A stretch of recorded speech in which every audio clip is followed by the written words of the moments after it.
प्रश्न है आत्मज्ञान क्या है।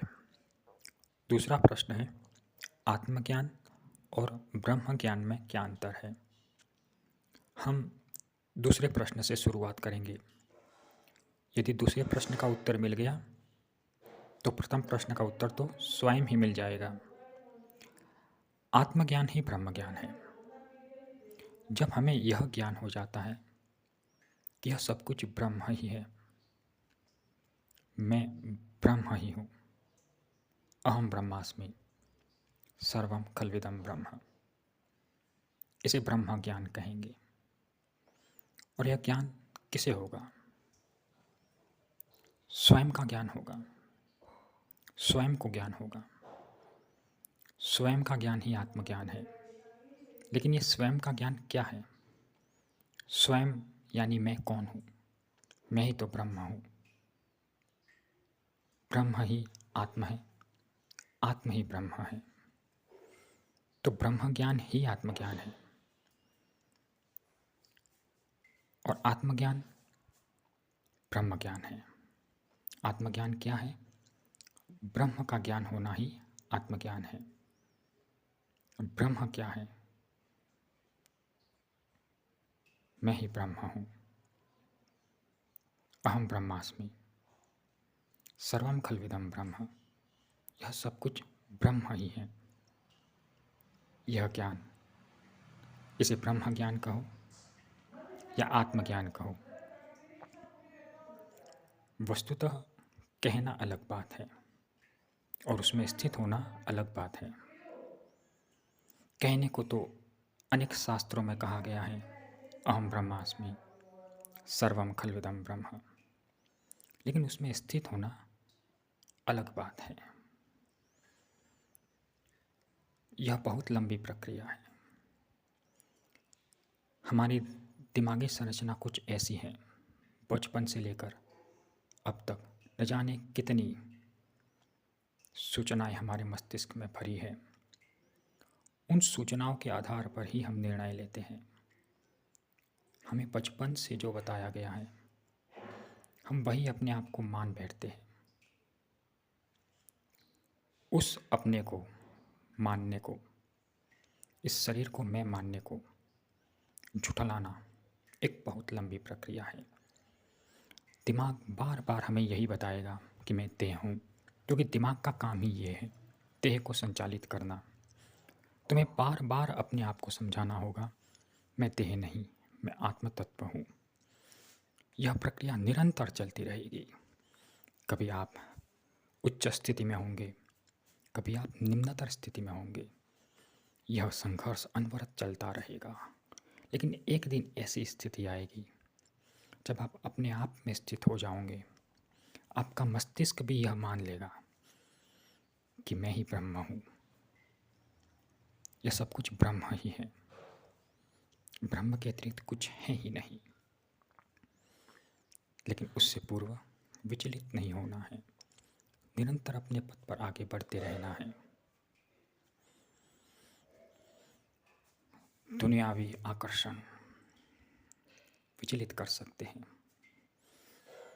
कई बार हम मस्तिष्कीय उलझनों में उलझ कर रह जाते हैं।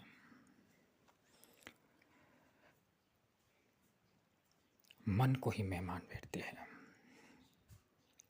मैं आत्मा हूँ, यह कहते हुए इंगित में आपका देह होता है। बहुत सारे आत्म तत्ववेत्ताओं को मैंने देखा है, अहम ब्रह्मास्मि का उद्घोष करते हैं, लेकिन उस उद्घोष के मूल में उनकी देह ही होती है। अहम ब्रह्मास्मि कहते समय देह बीच में आनी ही नहीं चाहिए, यहाँ तक कि मन भी नहीं आना चाहिए। बुद्धि के तर्क वितर्क से भी अहम ब्रह्मास्मि को सिद्ध नहीं किया जा सकता, क्योंकि बुद्धि जड़ है। बुद्धि चेतन तक पहुंच ही नहीं सकती। बुद्धि आत्म तत्व का निर्णय कर ही नहीं सकती। वह स्वयं अनुभव है। एक बड़ी विचित्र स्थिति होती है जब व्यक्ति को पूर्णतः आत्मज्ञान हो जाता है तब वह उसका वर्णन नहीं कर सकता, क्योंकि आत्मस्थिति अवर्णनीय है, उसका वर्णन किया ही नहीं जा सकता। बड़ी विचित्र स्थिति है। वस्तुतः आत्मा क्या है, इसका वर्णन आज तक किसी ने नहीं किया है। शास्त्रों में भी जो हम सुनते हैं वह कल्पना मात्र है, कल्पना मात्र है। क्योंकि जो आत्म तत्व की चरम स्थिति तक पहुंच जाता है उसे कहने को कुछ रहता ही नहीं, उसे कहने की कुछ इच्छा ही नहीं रहती। अगर तनिक भी इच्छा है मतलब वह आत्म तत्व की स्थिति से विचलित है। उसे आश्रम बनाने की इच्छा नहीं होती, उसे अपने सब्सक्राइबर बढ़ाने की इच्छा नहीं होती, उसे अपने जैसा बनाने की इच्छा नहीं होती, उसे ये भी नहीं इच्छा नहीं होती कि मैं लोगों को आत्म तत्व का ज्ञान बांटूं। वह परमहंस की स्थिति है। उसके नीचे की किसी स्थिति में यह इच्छा शेष रह जाती है कि मैं कुछ करूं। जब तक मैं कुछ करूं का भाव है तब तक परम स्थिति को प्राप्त नहीं हुआ। परम स्थिति को प्राप्त करना अत्यंत दुर्लभ है। शास्त्रों में आत्मवेत्ताओं की 7 भूमिका बताई गई है।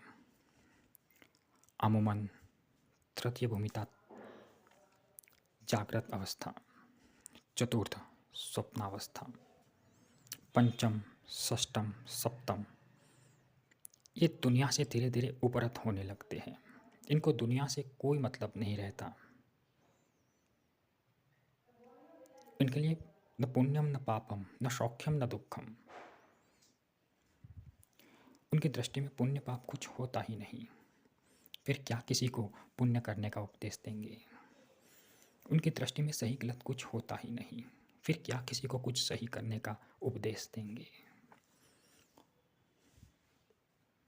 हम उसके बारे में वर्णन नहीं कर सकते। वह परम तत्व है, वह आत्म तत्व है, वह नित्य तत्व है, वह सच्चिदानंद है। उस स्थिति का वर्णन किया नहीं जा सकता। लेकिन हमें भूमिका शुरू करनी है। प्रथम से द्वितीय से तृतीय से चतुर्थ जो प्रयास कर रहे हैं, जो लोगों को आत्मज्ञान बांट रहे हैं, वो निश्चित रूप से पंचम षष्टम या सप्तम भूमिका में नहीं है, लेकिन चतुर्थ तक तो हैं ही। वो एक बहुत बड़ा कार्य कर रहे हैं।